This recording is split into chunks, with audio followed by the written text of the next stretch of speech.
Buenas, en la clase de hoy vamos a ver el test de la independencia condicional. Para más profundidad en el test de la independencia condicional y otros test, recomendamos el libro de Leandro Pardo, Teoría de la información. El test de la independencia condicional, obviamente, es una generalización del test de la independencia, que ya os explicó Borja en una clase anterior. Los orígenes de ambos test están en los análisis de las tablas de contingencia, donde se produjeron importantes avances a mediados del siglo pasado. Estos tests están basados en las propiedades asintóticas del logaritmo de la verosimilitud. En este caso, este test está basado en las propiedades asintóticas de la información mutua condicionada. Esta es la definición de la información mutua condicionada, así como la información mutua era una divergencia. Esto es una esperanza de divergencias. Vamos a ver para todos los valores C cuál es la distancia media entre la probabilidad conjunta de xa y b y la probabilidad de xa por xb. Es decir, vamos a ver en media qué distancia hay entre la probabilidad de xa y xb dado xd y la probabilidad de xd dado xc por p de b dado xc. Como es una esperanza, una media de distancias de Kullback-Leibler, va a ser mayor o igual que 0, va a ser 0 cuando ambas distribuciones sean iguales y mayor que 0 cuando sean diferentes. Cuando sea 0, lo que estará diciendo es que hay una independencia condicional.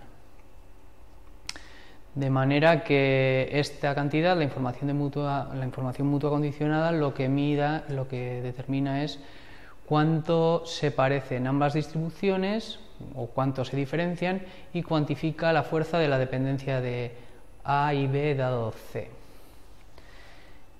Bueno, y este es un pequeño resumen de lo que es un test de hipótesis.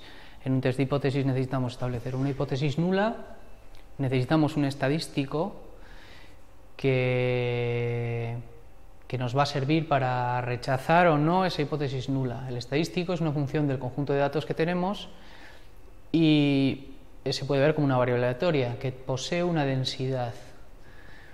Y su densidad, bajo la hipótesis nula, asumiendo la hipótesis nula, debe ser conocida. Una propiedad del estadístico es que conforme tome un valor más extremo, la hipótesis nula tiene que volverse más inverosímil. En nuestro caso, conforme el estadístico tome un valor más alto, pues la hipótesis nula va a resultar más inverosímil. En los test de hipótesis necesitamos también fijar lo que ya se llama la significatividad del test, que es la probabilidad de rechazar la hipótesis nula cuando la hipótesis nula es cierta. Suele tomar valores bajos de menos del 1% o 5% y es algo así como el riesgo que estamos dispuestos a asumir a la hora de rechazar la hipótesis nula.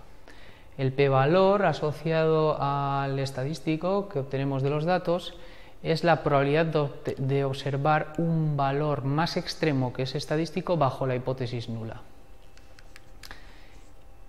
Y por tanto, y el test de hipótesis lo que hará es rechazar la hipótesis nula siempre que este p-valor sea más pequeño que la significatividad del test. Bueno, en nuestro caso, la hipótesis nula es la independencia condicional, es decir, para todo valor de xc, que la distribución de xa dado xc por xb dado xc sea igual a xab dado c. La hipótesis nula suma la independencia condicional. Por tanto, la significatividad va a ser qué riesgo estamos dispuestos a asumir cuando rechazamos la independencia condicional.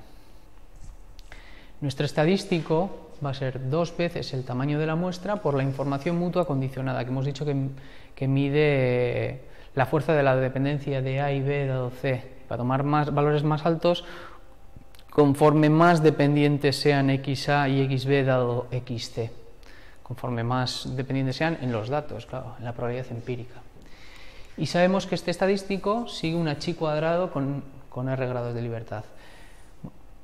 Aquí aparecen ejemplos de distintas chi cuadrados con distintos grados de libertad y conforme el grado de libertad va aumentando, pues la masa de probabilidad de la chi cuadrado se desplaza hacia valores más altos del estadístico. De manera que conforme más grados de libertad tengamos, más grande va a tener que ser el estadístico para rechazar la hipótesis nula. ¿Y cuántos grados de libertad tiene nuestro estadístico? Pues depende de las variables aleatorias que estén implicadas en el test de independencia condicional, ya que el número de grados de libertad del h cuadrado va a ser el número de casos de la variable, el número de estados de la variable x a menos 1 por el número de estados de la variable xb menos 1 por el número de estados de la variable xc. Estos grados de libertad son la diferencia de parámetros del modelo que no asume la independencia y el modelo que sí asume la independencia. Y el p-valor en este caso, así como el alfa en la significatividad, era el riesgo que estamos dispuestos a asumir cuando rechazamos la independencia. El p-valor va a ser una medida de lo verosímil que es la independencia. Cuanto más pequeñito sea el p-valor, más grande es nuestro estadístico, claro, y va a ser menos probable la independencia.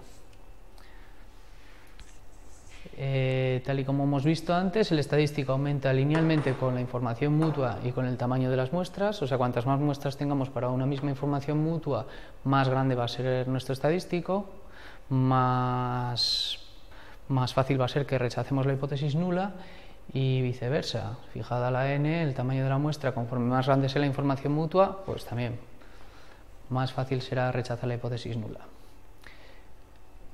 Cuando fijamos eso es cuando fijamos los grados de libertad. Si por otro lado fijamos el estadístico, como ya he dicho antes, como la masa de probabilidad de la densidad conforme los grados de libertad se viene hacia valores más altos, pues va a ser más difícil rechazar el test, ya que el p-valor va a aumentar.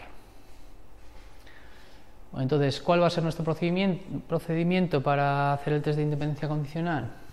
Bueno, primero queremos ver si modelar o no modelar la dependencia de A y B dado C. Entonces fijamos un nivel de significatividad, que es el riesgo que estamos dispuestos a asumir. Vamos a fijar un valor de 0,05. Ahora calculamos el estadístico, 2 veces el número de casos por la información mutua condicionada. Consultamos el p-valor asociado a este estadístico en un h cuadrado con r grados de libertad, donde r es el número de estados de la variable A-1, el número de estados de la variable B-1 por el número de estados de la variable C, y si ese p-valor es menor que el alfa, rechazamos la hipótesis nula y asumimos la dependencia de A y B dado C. La modelamos, vamos. Y aquí vamos a ver un par de ejemplos. Bueno, pues vamos a suponer que tenemos 3 variables aleatorias, de manera que el número de grados de libertad de la hipótesis nula es 4. Esta es la densidad del h cuadrado, es la densidad h cuadrado con 4 grados de libertad, que es la densidad de nuestro estadístico, y fijamos un alfa igual a 0,05, que se corresponde con un valor del estadístico de 9,49. Cuando obtengamos un valor del estadístico más grande que 9,49, rechazaremos la hipótesis nula. Cuando obtengamos un valor menos grande, no la rechazaremos. De manera que para el caso para el primer caso, que toma el estadístico un valor de 5,99 y tiene un p-valor asociado, el área debajo de esta densidad, de 0,2, pues no rechazamos la hipótesis nula, porque este 0,2 no es menor que 0,05. Este valor no es más grande que este. Por otro lado, si obtenemos un valor de 13,28, pues rechazamos la hipótesis nula, porque su p-valor es de 0,01, es más pequeño que 0,05, o, visto de otra manera, este valor es más extremo que este valor umbral que está asociado al alfa del test.